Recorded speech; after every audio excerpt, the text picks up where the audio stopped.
Pinag-uusapan sa Kimpulandia ang iba't ibang espekulasyong kumakalat sa social media, kabilang ang mga haka-hakang buntis umano si Kim Chiu.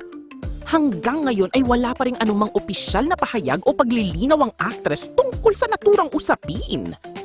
Hati ang opinyon ng mga fans matapos mapansin ng ilan ang umano'y pagbabago sa pangangatawan ni Kim sa kanyang recent appearance sa Australia.